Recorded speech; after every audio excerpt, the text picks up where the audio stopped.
S nama je danas mlad, naučit i zgodan muškarac. Trenutno ga gledamo u čak 2 televizijske serije, na Novoj TV i na RTL-u. Bivši instruktor, imaš li ti život, Stjepane? S obzirom koliko radiš? Imam snove, imam ono jedno 2 sata prije toga i to ti je to. Možda nemaš život, ali imaš para. Ko ti je to rekao? A pazi, s obzirom na angažmane? Dobro, da, radim. Ko radi, naš komad po komad palača. Evo, došla si u Mapet. Ja se nadam da znaš koja su pravila igre. Vrlo jednostavno. Naši gledatelji su napunili ove lonce istine. Zovu se lonci istine, znači moraš govoriti istinu i samo istinu. Imaš jednog džokera koji možeš iskoristiti ako ne želiš odgovoriti na jedno pitanje. Koja ti je najzgodnija političarka? Najzgodnija, evo, pada mi na pamet prvo Možda se pališ. Opačić. Pustit ću Pardon, ti da sam ga samo pitan, možda se pali na automobile pa mu je ova sisačka. Ne znam kako izgleda. Dobro, ne znam čovjek kako izgleda. Okay. Dobro. Evo, rekao bi Opačić. Ovako, sad na prvu. S kojom si Hrvaticom imao mokre snove? Opa! Sandra Franulović. Pa to su uglavnom bile ovako neke nepoznate Hrvatice. Nisi ni s njim poznatija? Pa i ne. Osim ovako s nekim poznatijima s kojima sam imao neke ovako. A to nije dio pitanja. Bravo! Vidim da je skužio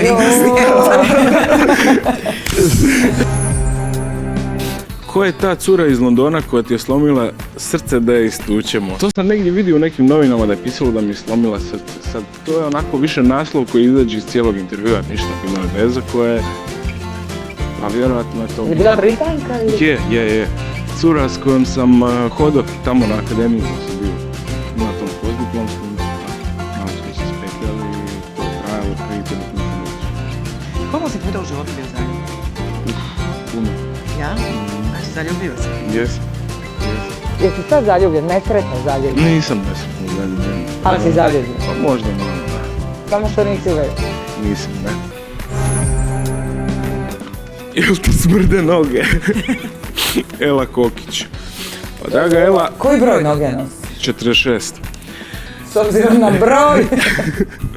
Smrde više nego noge broj 39, to sigurno. Ne smrde, ja se nadam. Eto. Znači, biraš visoko kvalitetnu obuću od visoko kvalitetnih materijala. Mijenjam čarape i tako. Tuširaš se. Tuširam se svaki dan najmanje jednom, tako da Ela... Imaš li dijagnozu? Imam nekih zdravstvenih ovako problema, ali dijagnozu... A psihičkih dijagnoza? Nemam, za sad, hvala Bogu. Ne. Nisi nemaš neki obsesivno-kompulzivni poremećaj? Ne. Čisto Fobije neke?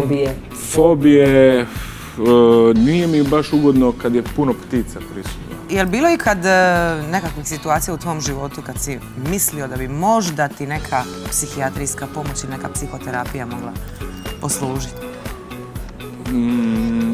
Je, naravno, svi mi imamo neke trenutke kad nam je teško, ali sam to rješavao u razgovoru s prijateljima, u nekom miru, u nekoj meditaciji, u šetnji prirodom, čitanju, muzici. Ispovijed sa svećenikom može? A i to tu i tamo, da. Znači, vjernik si? Jesam. Jesi li dužan pare? Nina Eterović. Nina, na svu sreću nisam. Snimam 2 serije, ali bi ovim putem pozdravio neke koji su mi dužni pare i rekao da se veselim uplatama. Misliš li za sebe da si faca? Pa sam za sebe nekad si kažem, ma dobar si, ajde, tako da.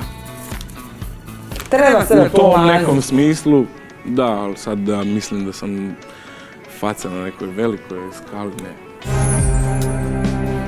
Bi li mogao odglumiti seks s muškarcem? Vedrana Zdelac. Pa vjerojatno bi mogao, da. To mi je posao. Toliko si nadaren, glumac. Bi li prihvatio ugovor? Pa ovisi sad o cijelom projektu. Samo radi toga. Brokeback Mountain bi sigurno prihvatio. Pa vjerojatno. Jeste li ikad starci uhvatili dok si masturbirao? Imao sam tu sreću da ne. Ali jednom je bila dok sam živio sa starcima, bila je ovako nezgodna situacija, tadašnja cura je došla kod mene prespavat i svi su otišli spavat i onda odjednom negdje u 2 ujutro neko išao na WC i ne znam šta je bilo, da su baš kao došli se javiti.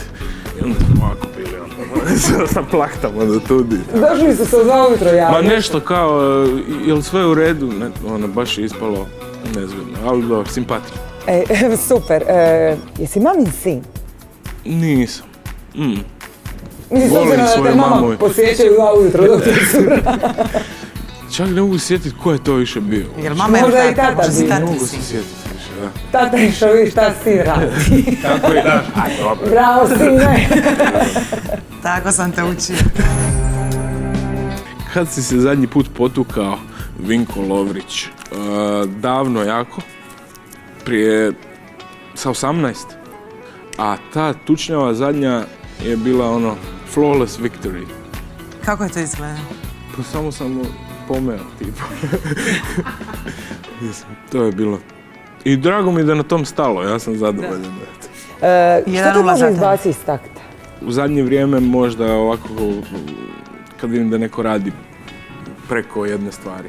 Nepripremljen tekst, na primjer. Se dogodi i meni, ali drugo je nepripremljen tekst, a drugo je kad te baš briga i kad to daješ do znanja. Ili ono pijan redatelj. Nikad. Kako ga srami. Ja nikad nisam vidio pijanog redatelja. Da, baš. Čekaj, zašto je baš uvijek nekako među glumcima ta fama da su alkoholičari, Boemčine na boemčine, kvadrat. narkomani, mislim, i tako. Pa, vjerojatno u tome ima nešto istine. Ima ona ružna uzrečica, svi su glumci pijanci, a glumice kurve. Samo sekund, kad si rekao glumice kurve, taj ružan izraz. Je, ružna.